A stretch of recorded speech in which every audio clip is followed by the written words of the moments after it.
राजस्थान प्रदेश में मौसम भी अपनी करवट बदल रहा है। ठीक उसी तरह से राजस्थान प्रदेश की सियासत भी अब सियासतदान या यूं कहें कि राजनीति के अखाड़े में मास्टर ब्लास्टर बल्लेबाज भी अपना सियासी रंग बदलते हुए नजर आ रहे हैं। दरअसल हाल में ही राजस्थान भाजपा ने बड़ा प्रयोग करते हुए भाजपा संगठन में बड़ा बदलाव किया है और भाजपा प्रदेश अध्यक्ष के तौर पर मदन राठौड़ के नाम पर मोहर लगाकर उन्हें राजस्थान भेजा है। हाल में ही राजस्थान भाजपा को लोकसभा में 11 सीटों का भारी नुकसान हुआ है, जिसको लेकर पूर्व प्रदेश अध्यक्ष सीपी जोशी को लोकसभा चुनाव में 11 सीटों की करारी हार के चलते इस्तीफे को लेकर बड़ा दबाव बना हुआ नजर आ रहा था। अब वही बात करें दूसरी तरफ तो 75 साल पुरानी कांग्रेस पार्टी की तो इस सीट में भी अब प्रदेश अध्यक्ष के बदलाव को लेकर चर्चाएं लौरे मार रही हैं। यानी कि अभी वर्तमान में कांग्रेस प्रदेश अध्यक्ष के तौर पर गोविंद सिंह डोटासरा भजन सरकार को आड़े हाथों लेते हुए आक्रामक रूप से हमलावर हो रहे हैं। वहीं आपको बता दें कि लगातार 2014 और 2019 के लोकसभा चुनाव में कांग्रेस का बेहतर प्रदर्शन नहीं रहा है, लेकिन 2024 के लोकसभा चुनाव में कांग्रेस पार्टी के दिग्गज सलामी बल्लेबाज गोविंद सिंह डोटासरा, सचिन पायलट और टीकाराम जूली ने कांग्रेस की इस तिगड़ी ने बीजेपी का ऐसा खेल बिगाड़ा है कि 11 सीटें बीजेपी के झोली से छीन ली गई है।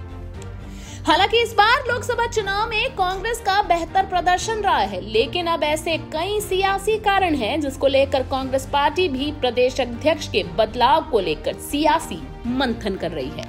वहीं ये भी कहा जाता है कि कांग्रेस पार्टी के प्रदेश अध्यक्ष गोविंद सिंह डोटासरा की कुर्सी पर अब संकट के बादल मंडराते हुए नजर आ रहे हैं। माना जा रहा है कि राजनीति समीकरणों के आधार पर राजस्थान जातिगत फैक्टर काफी कुछ मायने रखता है। वहीं सियासी पंडितों का कहना है कि भाजपा में भी पार्टी से लेकर संगठन में जाति फैक्टर पर बड़ा दावा खेलते हुए बीजेपी ने अपनी प्रदेश में सरकार बनाई है। वहीं सियासी जानकारों का कहना है कि कांग्रेस भी अब नए प्रदेश अध्यक्ष के तौर पर एसटी और ब्राह्मण चेहरे पर प्रदेश अध्यक्ष के नाम की मोहर लगा सकती है। वहीं आगामी दिनों में राजस्थान प्रदेश में 5 सीटों पर उपचुनाव होने हैं और इन्हीं चुनाव के सियासी अखाड़े में कांग्रेस नए तेवर के साथ मैदान में उतरना चाहती है। वहीं कांग्रेस ने हाल में ही पार्टी संगठन स्तर पर कई सारे पदों को भंग कर दिया है। इसी बदलाव के तेवर को देखते हुए अब कांग्रेस पार्टी में भी बदलाव की बयार नजर आ रही है।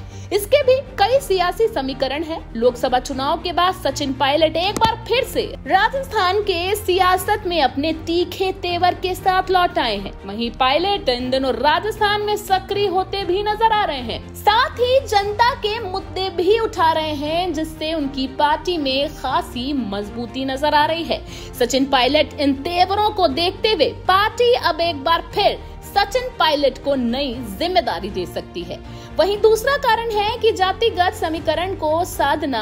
हालांकि कांग्रेस जातिगत समीकरण को साधने में उतनी सफल नहीं हो पाई है जितनी भाजपा।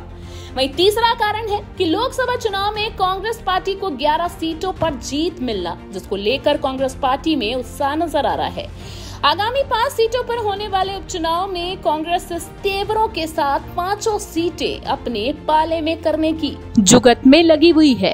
हालांकि प्रदेश कांग्रेस की सियासी जंग में सचिन पायलट और अशोक गहलोत की गुटबाजी किसी से छिपी नहीं है।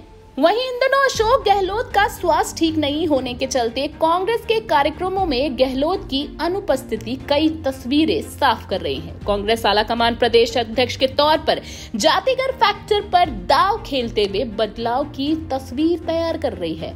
वहीं आगामी राजस्थान कांग्रेस प्रदेश अध्यक्ष के लिए चुनौतियों से भरा सफर तय होगा, क्योंकि प्रदेश में पायलट गुट और गहलोत गुट पूरी तरह से हावी है।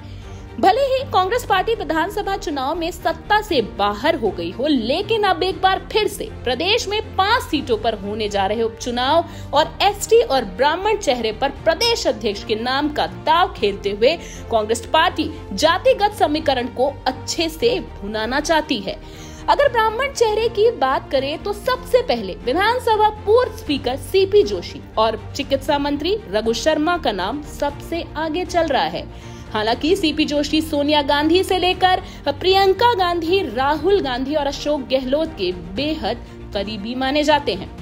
वहीं दूसरी तरफ रघु शर्मा और राहुल गांधी के साथ साथ अशोक गहलोत और पायलट के बेहद करीबी भी माने जाते हैं। आपको बता दें कि रघु शर्मा कांग्रेस पार्टी के संगठन में गहरी पैठ रखते हैं। वहीं आदिवासी चेहरे को लेकर भी कांग्रेस आला कमान मंथन कर रहा है।